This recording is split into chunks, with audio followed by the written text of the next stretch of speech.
Happy New Year, everybody. Today is January 12th, 2021. This is our first webinar of this new year, and it's very exciting.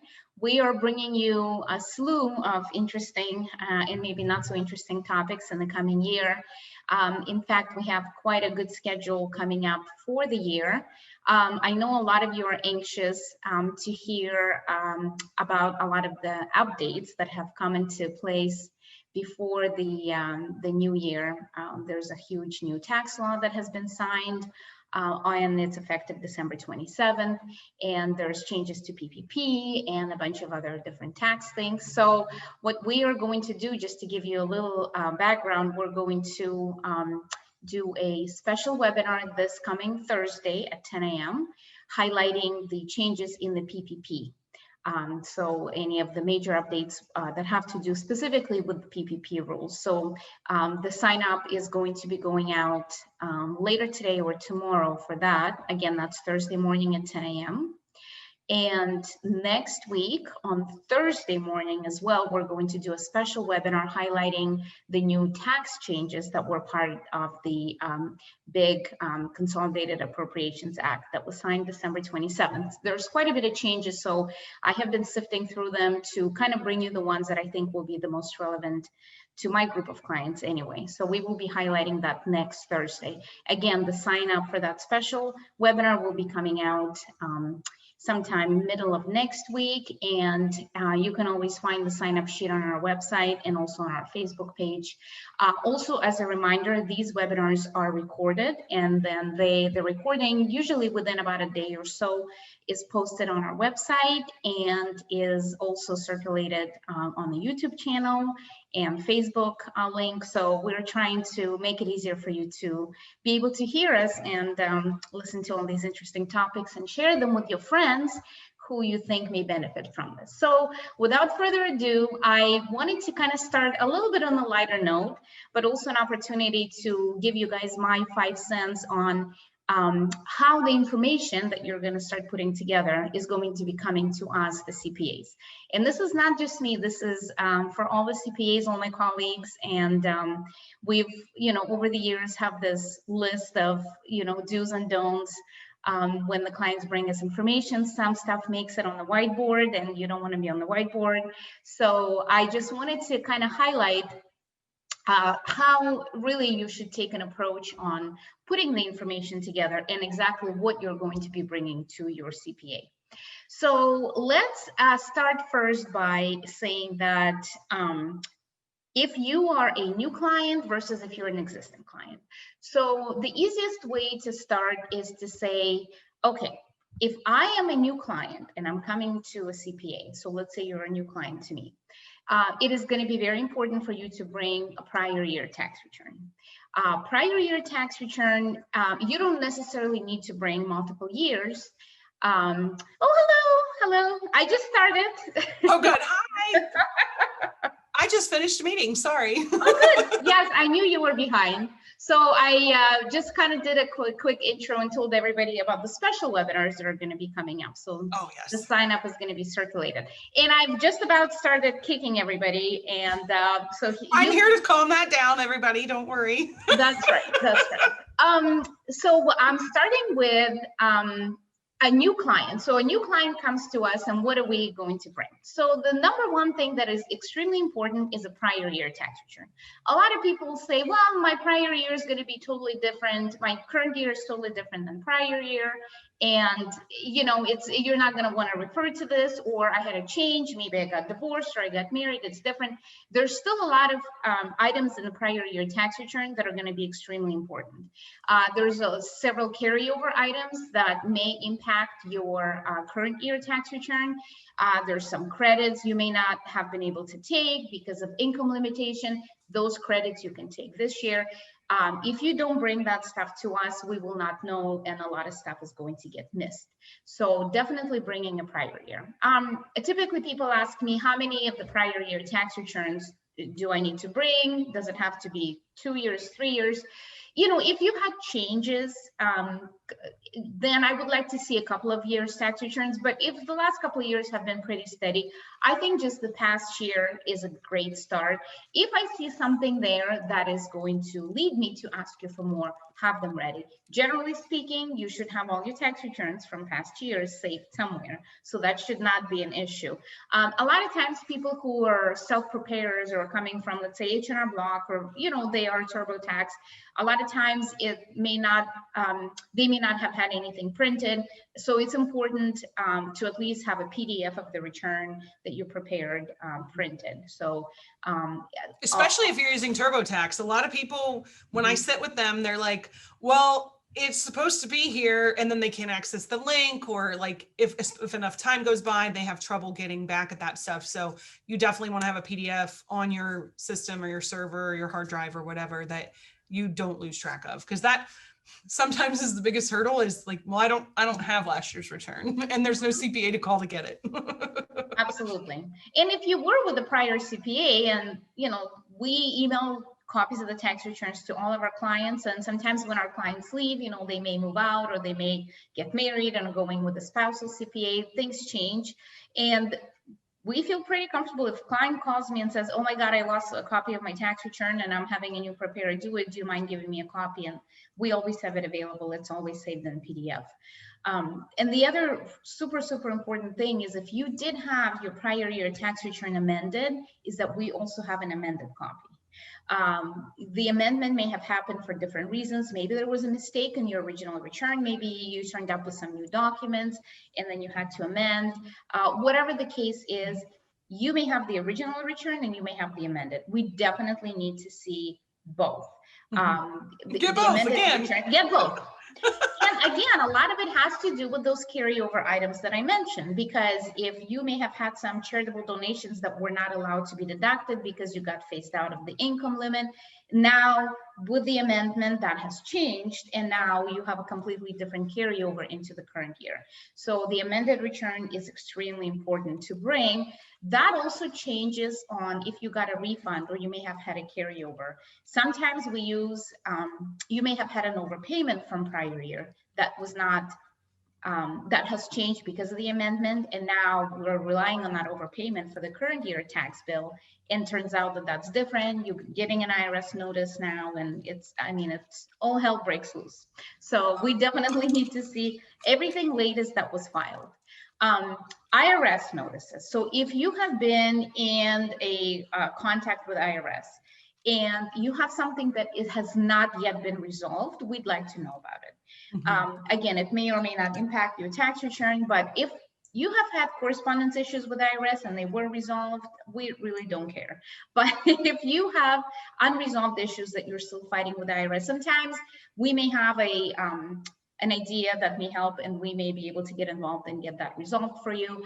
Let's say you're corresponding about a late filing of a business tax return. You don't know yet exactly what to do. You've been calling them. We kind of have a path about it, so we may be able to help there. So any IRS notices that you're still kind of fighting with and dealing with, I would definitely like to know about that. Let's talk about if you were an existing client, and typically if you were with a professional CPA, you are getting something in the next couple of weeks that is called an organizer. So I want to spend a little bit of time talking about the organizer, because people are— and why not to throw it out? Right. Don't, and it makes it easier to throw it out now because we now distribute it electronically. So it's a PDF, so it's easy to click delete and say, I know what I'm going to put into my packet from Marina because I've been doing it the same way. So I really don't need to. Stevie said, or hide it in your emails. That's also a choice. It is exactly right. And, you know, many of you, if you have been with other CPAs, many CPAs are still sending them out via mail. So you're going to get this big packet of the organizer. So what is an organizer? The organizer is a tool, okay? It is a tool for you to collect and put the information together that is going to be relevant. The organizer is not really meant for you to fill out, because a lot of the kind of the back talk I get from clients, well, if I fill out the organizer, I might as well fill out my tax return. Well, yes and no, but please don't. So I really don't care for you to take your W-2 or your 1099 and fill the same boxes in the organizer that are already on the 1099. I can take the 1099 and I know exactly what's relevant. So I really do need to see the actual form. You filling out the form on the organizer, it's not enough. There's certain codes on there that may be different year to year, or especially now the reporting on a lot of these forms is going to be different because of the tax law changes. So you may not, that may mean nothing to you. You just say, oh, taxable amount is 10,000 and I had 2,500 withheld. That's fantastic, but there may be different codes that tell me what to do with it. So I want to see the actual form. So back to just the general idea of the organizer. What is an organizer? So if you have been a client of either my client or a different CPA client, when you get your organizer, it's going to have a column on the right side giving you the comparative numbers from last year to this year. And that will, I guess, prompt you to say, oh yeah, I did have Raymond James statement, or, you know, I did have Bank of America interest there. And oh yeah, it was $300. Let me pull that statement this year. It is very helpful to have last year's information on there. And as I said, the existing clients always have that comparison. The new clients that are new to us, we still send out an organizer, kind of a blank, just general organizer to say, hey, did you have these forms? I know we had our meeting, and I know you told me that you have interest, and then you have 2 UBS statements and 3 Merrill Lynch statements and 3 different pensions, but now I actually need to see what those forms are. So the whole idea with the organizer is that it prompts you to say, oh yeah, that's right. I did have interest income. I did have dividend income. I have a brokerage account. This brokerage account closed, but this brokerage account open. So any changes that are in there, I need to see the actual forms, and I cannot stress that enough. If you get a brokerage statement that is a lot of pages, so you may have that Merrill Lynch statement with a lot of trades that have happened in the year, and it seems like it's a lot, I need to see all of those pages, particularly the capital gain and loss. We don't type out every single transaction, but what we do is we scan and we attach that statement to your tax return when it's electronically filed with IRS. So it's very important for us to have the entire statement that we can scan and attach to IRS. If you didn't get the statement in paper and you got it electronically, please forward it to us electronically, and that's how we prefer it. And I will get into the paper versus electronic submission in just a minute. But sometimes it's easier to connect us directly to your brokerage contact, and then they can email us the statements. You cannot tell us oh yeah, we'll just call my broker at Merrill Lynch. If they don't have an authorization from you to give us the information, they will not. You have to be the one to initiate the authorization. Some of them may have specific forms that you need to fill out, and others will just email or phone call is fine, but you need to be the one to initiate the authorization. And then when they have that, they'll be able to email stuff to us. So it's very, very important that we have all of the pages of these documents. Having said that, and don't forget that oftentimes those statements have printed on the back. So when you run it through the scanner, page 1, 3, and 5, and 7, and 9 don't help all that much. But people go use the machine and don't realize it. So that's exactly what happens. And sometimes the back pages are blank and sometimes they're not. And so you look at a first few. I mean, it can get those brokerage statements. It's kind of like the bane of our existence. We get them. This is why I really do prefer to get them directly from a broker, because we know that PDF will have all the pages. It is also a lot more convenient for us if we do attach that PDF to the electronic version of your tax return that gets submitted, to already have it in the PDF format. So it really makes it convenient for everybody. A PDF, not you taking a cell phone picture of the paper sitting in your lap. Please. If you don't have a scanner, we'll get you one. Well, and before we get into sort of the paper versus electronic versus what all of that actually physically looks like, a very important part of the organizer, and probably the most important part of the organizer, is actually the questionnaire that comes at the very front. And that's the part that a lot of people just skip through or say, yeah, nothing happens or whatever. That is the most important part of the organizer for us, especially for an existing client as well. As the new client, it's almost easier because you kind of fill it out and you tell us everything about yourself. You know, if you're married, how many kids, all your dependent Social Security. But if you've got a client that's been, you know, with us for several years, then oftentimes they just assume we know these things. So you have to remember, we do not live with you. And even if we talked for tax planning and we called and we've been in touch, maybe even once a month, we still don't know a lot of those details that are going to make an impact. So any of the changes that happen to you in the year are extremely important. Did you move? That is the number one thing that always gets missed. If we do the closing on our real estate side of the firm, we have your closing statement and we know that you moved, or you sold the house, or you bought the house. If you did not do that with us, or you just moved, we don't know that. So it's extremely important that we have the correct address. I cannot tell you how many times everything is done and everything is gone, and you're looking at your client copy and you say, oh, I have a different address. It's basic changes like that. Did you get married? Did you get a divorce?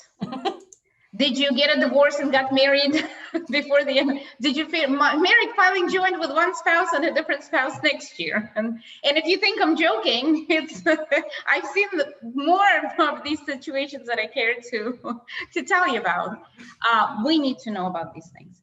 Did you have a baby? That's the other important thing. I ran into a client the other day, this was sometime last year, at Publix, and she had a stroller, and the first thing in my mind was, this was not in the organizer. And so things like that we do need to know about, because we don't know. Any other changes in, you know, let's say your health insurance. So you paid for this type of health insurance, now you have a different types of health insurance, especially if you're a business. Certain things are deductible, certain things are not. So the questionnaire is really going to get you through the changes that are kind of by section. So like personal changes, then you're going to have business changes. Do you have a new job? Is there a new W-2? Did you quit your other job? Did you start a business? What are you doing now? What kind of business did you start? Then it's going through the deductions and saying, okay, well, now you have mortgage interest, or maybe you don't have mortgage interest anymore. Maybe you have charitable deductions now. So that questionnaire is extremely important to fill out, because it prompts you, because you may have had a change in January that by next January, when you're filling it out, you had already forgot that you had that baby because you haven't slept in a year. But we really do need to know about this. I forgot about my 3 businesses. I forgot that I sold 3 rental properties and started 2 businesses. And again, if you think I'm joking, you're wrong. I'm not creative enough to make this stuff up. Stuff like that happens. If you're making any changes, and we've talked about this particular thing, especially on your business, if you're making any changes with an attorney that is not an attorney in our office, or you're going on SunBiz and you're forming a new company, we don't know that because we don't get any notification from SunBiz. We are not your registered agent. You are your own registered agent. If you yourself do the formation, we don't automatically know these things. There's absolutely no connection between us and SunBiz. So if you're making any changes there or any other changes legally, we absolutely need to know about that. I gotta butt in there when it comes to changes legally and say, changes legally include adding a spouse, getting rid of a spouse, bringing on a partner, getting rid of a partner. That stuff we also don't automatically know. So, and it's obviously very important. And sometimes we find out when we present the final tax return before filing, and they go, oh, well, I'm only 50% owner because I sold half to Marina. It's like, well, I'm not Kreskin the Amazing. And I didn't just know that when I didn't live with you all year. So, and that's, I mean, it gets overlooked. People aren't obviously doing it maliciously, but then now there's a bunch of rework on that tax return that was avoidable if the organizer will tip your hat to be like, oh yeah, I guess I should say that out loud, because it may have happened in January, and so now it's been the whole year and you don't remember. That's absolutely right. Especially any changes that happen early in the year, that's exactly what gets missed. If you do something in October, November, you kind of remember what's going on. But if it's early in the year, that is the first thing that gets missed. Correct. So I also wanted to kind of go over a little bit of the things that you should bring to us as a business owner versus just the individual. So the organizer is kind of the thing that a great tool, but it's mostly for the individual because it does go through all of the forms that you normally get, those year-end forms, the questionnaire and everything. When it comes to a business owner, so I have a company, what do I need to get you? This is the question we get all the time. I'm running a business, I started a business or I have existing business. What is it that I need to get? So I wanted to go over that list real quick because there's no separate paper organizer for a business tax return. The businesses are so vastly different and they have a completely different system that there's not kind of a standard, organizer. What we've done is we put together a list of things that we like to see from our business clients. That is also coming to you from us when we send out the organizer and the reminder. So in the next couple of weeks, all of my people are going to get the email with the organizers, but the business people are going to get the email with this list. So the number one thing is as a business owner, is your bookkeeping system. So what do you have? Do you have Quickbooks? I need a backup. Do you have Quickbooks Online? I need an invite so I can go in and pull financials. You don't have a shoebox? Do you have a shoebox? I don't want it. Here's another CPA. No. That. Bianca at the front has been trained not to take any shoeboxes, FYI. Unless they actually have shoes in them. That's the only thing we take. Oh man.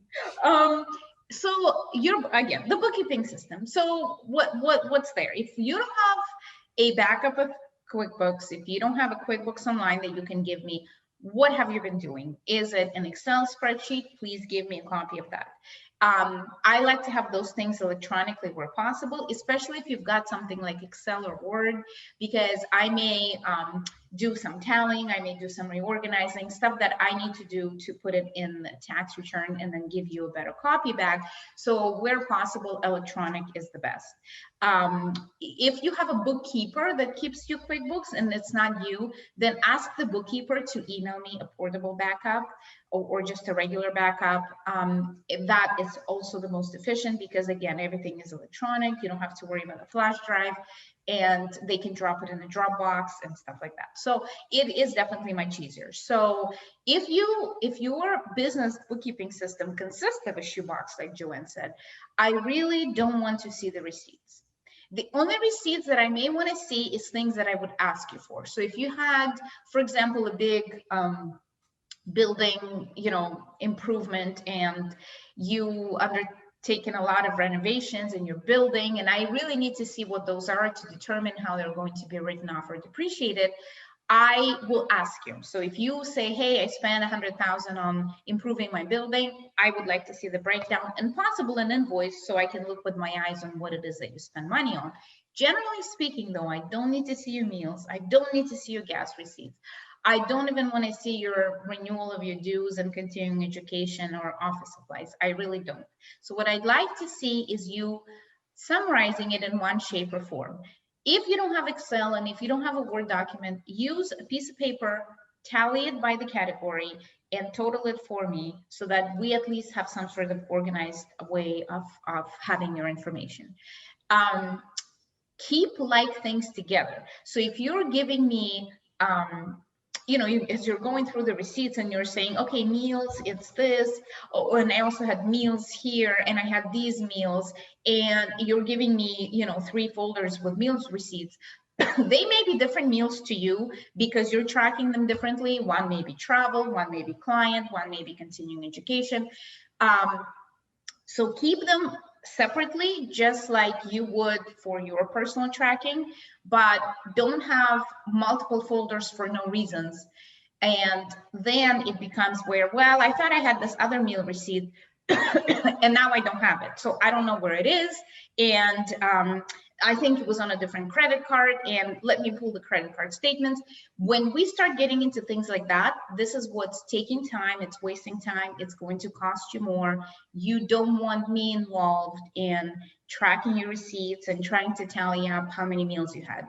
This is, I think my value to you is not in doing that. This is where I would really either yourself spend some time or get a bookkeeper and spend some time there. I see Miss Marion. Hi, Miss Marion. We hear your words. So do you prefer or recommend QuickBooks Online versus regular QuickBooks? No. No, you don't have a preference, or no? I do not recommend the existence of QuickBooks Online. I do not recommend QuickBooks Online. So, and I think every single bookkeeper that I've ever talked to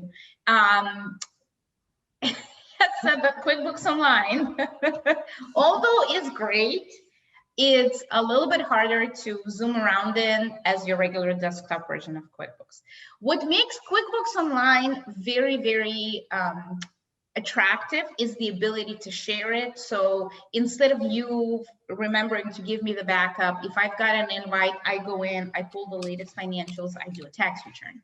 However, it's a little bit harder to maneuver. And QuickBooks on desktop version, it's a lot easier to be able to pull reports, to have multiple screens open, to have multiple reports open.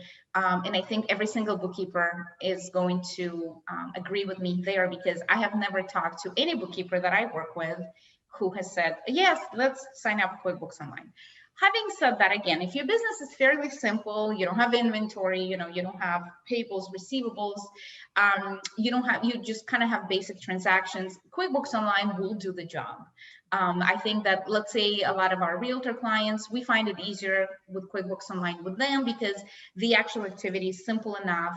It's easier for us to go in and see what they've done. But certainly if you're setting up from scratch, desktop is the way to go. Until we are not given an option, because at some point into it, we'll take that away. I think. Now, QuickBooks Pro, is that the version of QuickBooks Desktop that you recommend most frequently? Yes, I think there's a couple of different desktop versions. There is the QuickBooks Pro, there's Premier version, there is a professional version, there is, construction version. There's a couple of different versions. The Pro, I think, is the one that we work with the most. And it's the one that's easiest to restore and then back up and for you to restore. And I see Leslie is commenting here about enterprise. You only use enterprise for inventory or if you've got a manufacturing company. QuickBooks Enterprise, and actually I have a couple of clients that have enterprise for various reasons. Either they've had it in their businesses and now they've simplified and they're still using enterprise. Enterprise is also excellent if you've got multiple companies. So you need to have multiple companies open at the same time. And I'm not talking about reports in the same company. I'm actually talking about multiple companies. So if you've got, related entities that you need to have open at the same time, like if you've got the manufacturing and you may have some related purchases or whatnot, enterprise is really good. And it does have a lot of the other different, bells and whistles to it. But for simple business, enterprise, I think it's a little over the top.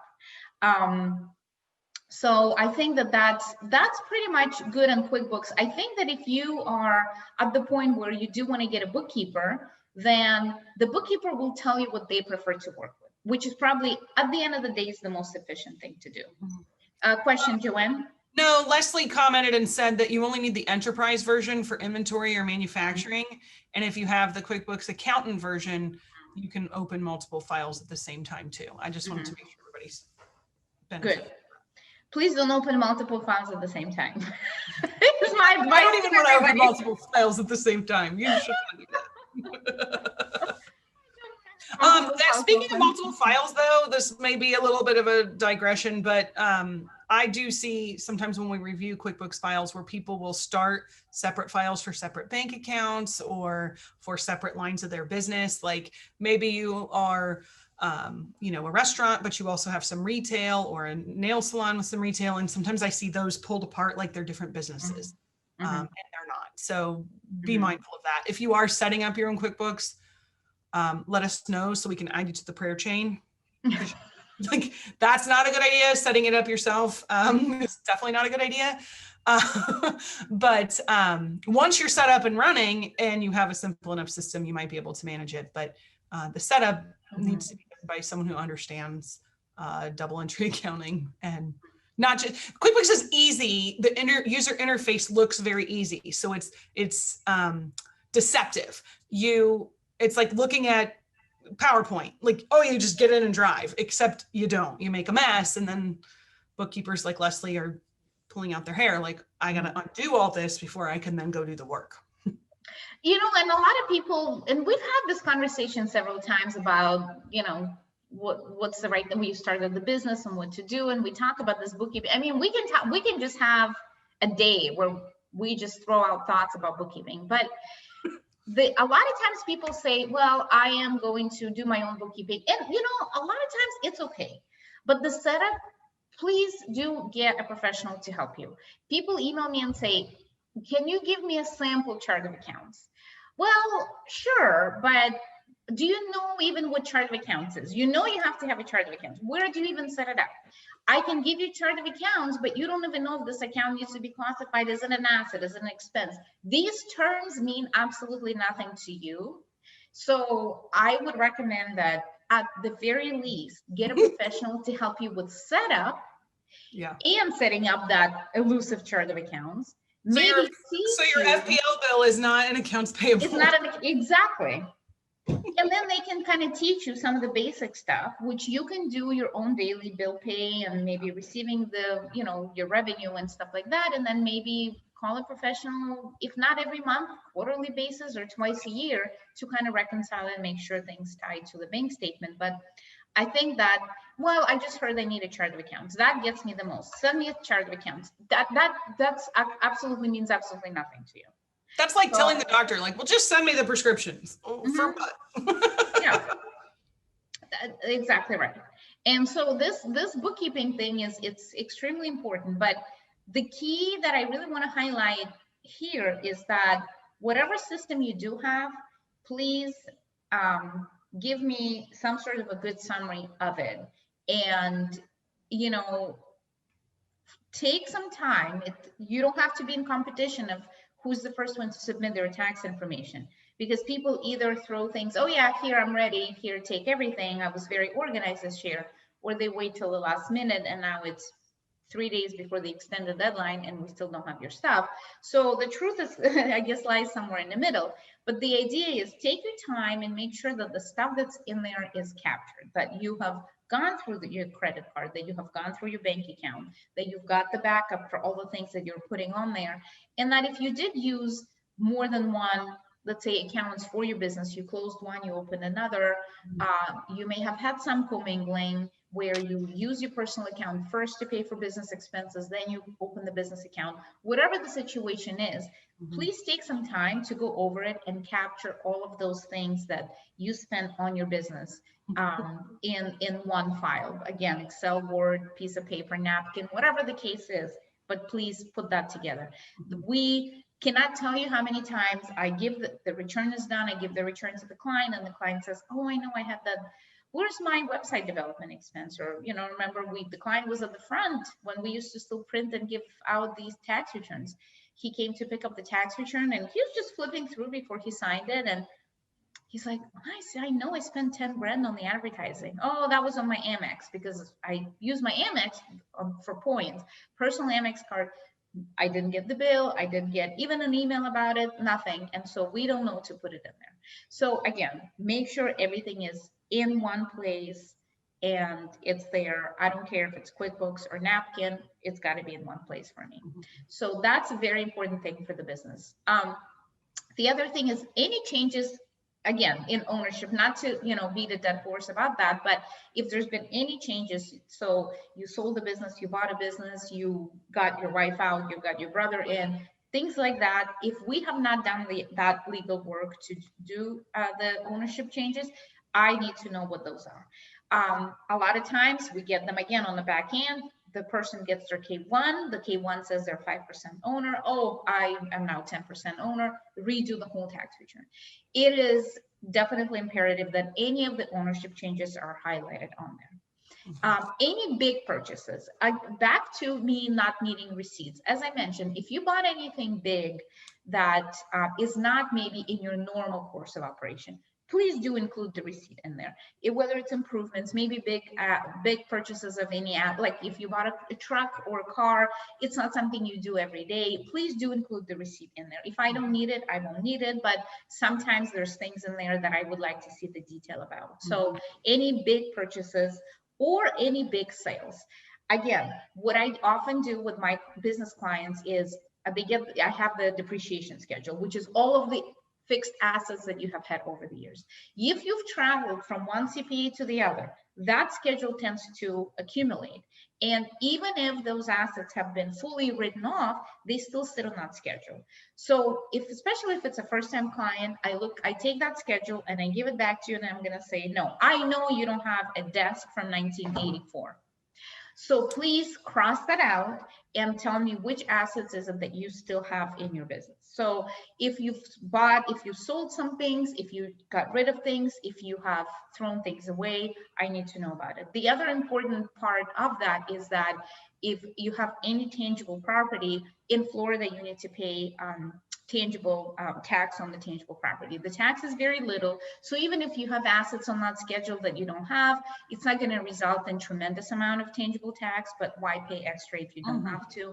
The tangible tax return has a place where we indicate what has been thrown away, scrapped, gotten rid of, sold, or whatever the case may be, so that you're only paying any of that tangible tax on the property that you do have. So again, any acquisitions and any dispositions, I would like to know about. Whatever format you choose to present that in, it's absolutely great. And then the most important thing there will be kind of the questions. So if you had any questions, you're not sure what to do, please put the questions together. The way you give me the questions, if you're sending me stuff electronically, put that in the email. If you're giving me stuff in paper, don't have sticky notes on every single document for all of the questions for every document that you have. You please do like a summary page with all the questions and say, hey, I have this, what about this?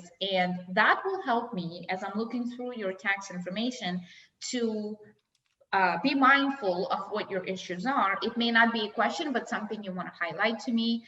And also, if you did have questions that I can address that need answers back, that I can do it kind of all in one sitting. So having those questions organized is definitely helpful.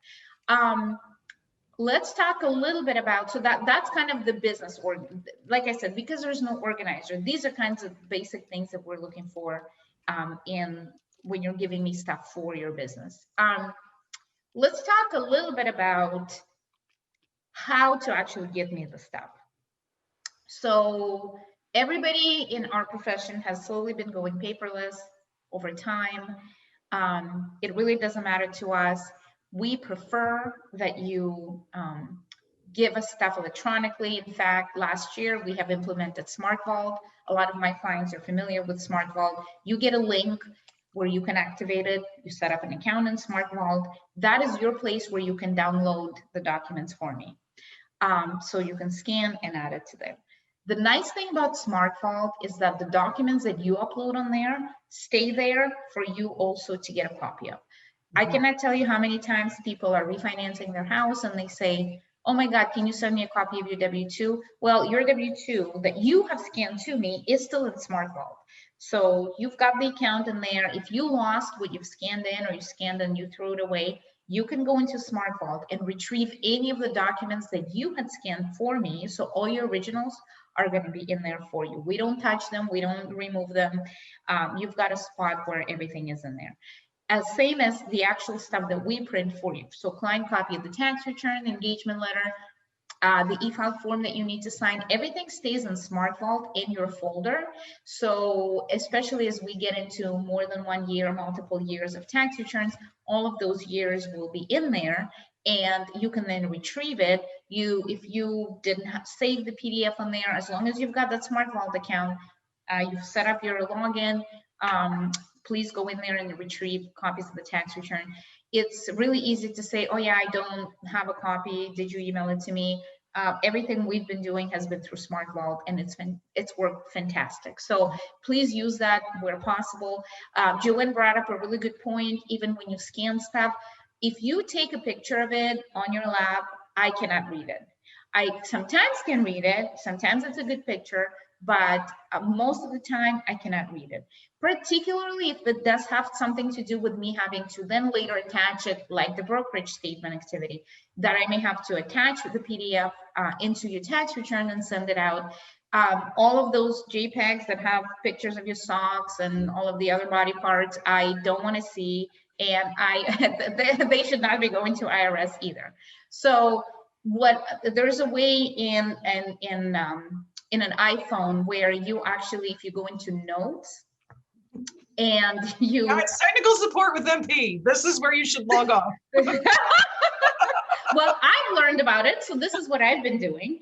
If you take a picture using the Notes app, it actually converts the document to PDF. We cannot turn back now. It is irretrievable at this point. I've learned this because of all of the remote work that the kids had to do, and so submitting the information to the teacher. So that was a very useful tip. Taught you. The truth comes out. Yes. How long does the information stay in Smart Vault? Forever. Oh, good. The information stays there forever. As long as Smart Vault continues to exist, I guess it will stay there forever. As long as you don't delete them. If you do not delete it, now I believe the way in Smart Vault that it works is once you put things in there, I think you can delete the documents that you put in there for me. So let's say, oh my God, it was the wrong year, let me just delete that. You can delete the stuff you add, but the stuff that I put in there for you, like your copy of the tax return, you cannot delete. So that will stay there forever. So please be mindful. I'm still on IT tips from MP. It's just scary. That was a good tip though. Please don't take a JPEG. Please try to scan it so that it's in PDF format. That's all I have to say. While we're on IT, Stan has said Office Lens is an Android app if you don't have Apple, that will also convert documents and whiteboard pictures to PDF, and also Cam Scanner. So people have a few things that they can check out to avoid the socks pictures. Box and socks. We don't need Dr. Seuss at your tax returns. It's true. It's true. It's funny, but it's amazing. Like I said, you really don't want, every year we have a couple of cases that make it to the whiteboard and you don't want to be on the whiteboard. Yeah. We have a board called This Really Happened. We really have that board. And we just have pictures of things. And it's full. It is full. It is full. And so in terms of if you're still having a difficult time, with the scanning and all that stuff, and you just want to bring me the file, that is absolutely fine. When you're bringing the file to me, don't staple things. If you staple every single page together, I scan everything that you bring in because we keep everything electronically. That's more things for me to unstaple. If you want to keep things separately, you can use different folders. You can paperclip things, but you stapling 2 pages and then 2 more pages to that and 3 more pages to that, that does create a lot more work. If you don't have to, don't do it. If it's already there, I don't want to make things more difficult for you, but at the same time, by you stapling every single page to each other, it's not helping us. Same as putting every single page in a clear page protector. I've seen those returns.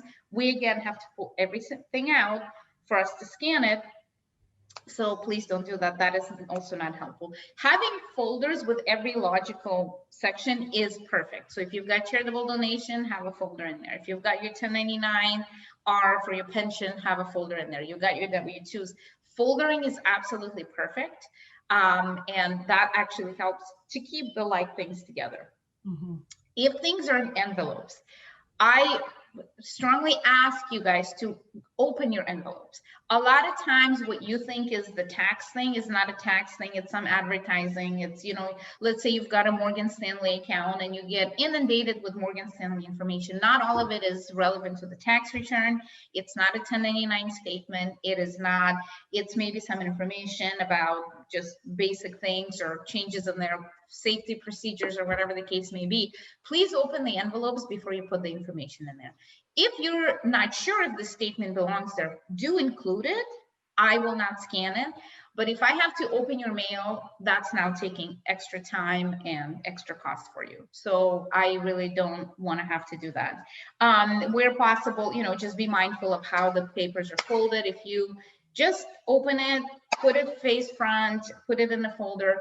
And I hate to even talk about this because it seems silly, but it's like death by 1,000 cuts.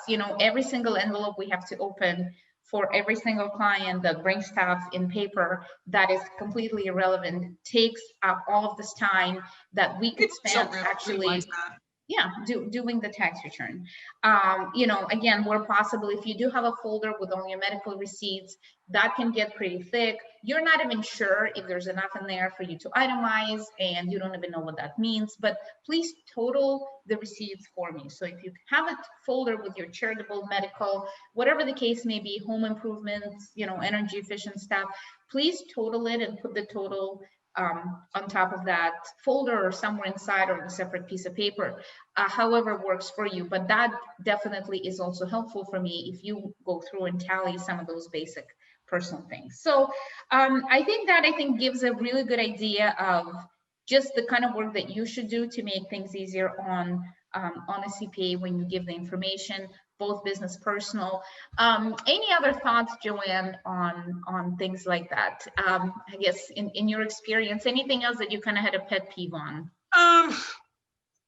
One thing I would say is, while I don't want a bunch of extraneous stuff, sometimes people would get tangled up on like insurance premiums and what's deductible. So if you're not sure, throw it in there, because then at least we can have the discussion. Because if you don't, and then we do it, and then you ask at the time that the return is finalized, like, it's just better. I can ignore it if it's not relevant, like, oh, it's your life insurance and I can't deduct that, then I can ignore it. But that's a good way to throw something in there that you have a question about, not 72 pages, but even if there's a couple pages of insurance documents, if you throw that premium, not the policy, but throw that in there, and then we can let you know so that you'll know for the future. And if you're not sure, we'd rather have more than less. Mm-hmm. Absolutely. Especially when it comes to these personal expenses that normally sometimes you take and sometimes you don't. Like, oh, do I get to deduct my charity because I'm not itemizing? Oh, am I itemizing this year? I don't know that until I get into your tax return, because it depends on where your income is and all your other expenses. So for example, you sold a house at the beginning of the year, or you paid off your mortgage. Now you don't have a mortgage interest. So in the past, with a high mortgage interest, you itemized all the time. Now that you don't have a mortgage interest, you may not have enough expenses to itemize. We don't know that until we look at everything and everything is in there to see, oh yeah, I don't. Or you may have had, a lot of medical expenses in a particular year. You never itemized before, you're gonna itemize now. You can assume you're not. So when it comes to things like that, again, look at the organizer, and it'll tell you those personal expenses that are gonna be relevant to put together. When in doubt, do include them and give me a note to ask me a question about it. But don't make any assumptions or expect that we will know that ahead of time until sort of all the sausage is being made. The other thing that I do want to mention, kind of to wrap it all up, is if you have questions or things that you think will affect the following year, or things that are a little bit different, please put that on there as well. There's a place in the organizer, and you may use a separate sheet of paper to say, hey, I think my income is going to go down, or my business is ramping up, because we also work on giving you estimated vouchers for the following year. And if you may not know what the changes are yet, but you may already know what they are. If you're aware of something for this year that will affect your estimates, please do include that on there as well. If you have any other questions, depending on what they are, we may want to schedule a meeting to go over them. Sometimes they're quick questions that I can answer when I give you kind of your overview of the tax return. But I don't want you to be left with, well, there was no place for this or whatever. If you didn't find a place for something, please add that. I will say in closing that the old airport adage applies. If you see something, say something. Like, there's a lot, that's a busy time of year, and everybody is trying to serve as many people as possible. So the more that you can highlight something that's unusual or unique or different different, or you got a settlement or anything, like it's just helpful to kind of have that pointed out as well. Absolutely. Absolutely. Any other questions? People have enjoyed our little rambling, but I didn't see any. Our rambling is comedy, not questions. Hey, we got more coming. This is our first webinar. More comments, questions, and snide remarks are coming. There's a pop-up for you. Sam said, any special considerations for CARES Act money? In terms of putting that together, or in terms of the different rule changes? I think maybe how to identify on the information, like whether it's like PPP, if you receive PPP money, yeah, definitely. Yeah, I would certainly highlight that differently. Yeah. Okay. Perfect. Well, thank you everyone so much for your time. And if you have questions, as always, let us know. In addition, if you have other topics that you'd like to hear about, do please let us know. We will be to see you on Thursday for our pop-up for all the PPP fund, which is going to continue in 21. Which that's right. Vita said, thanks, I'm going to my shoebox now. Please do. This is a good time. If you have questions about the PPP, we will be put to you on Thursday. We'll continue with our regular sessions as well throughout. We have circulated the upcoming topics for the rest of the month, but we certainly are open to additional ideas if you like. Next week, we'll have a market update to look at the financial markets and see what you can expect, what happened in 2020, have a recap, and have some insight as to what can be expected in 2021 from the financial markets. So thank you so much for your time. We will see you next Thursday. We'll see you Thursday. Thank you. Have a good day. Bye-bye.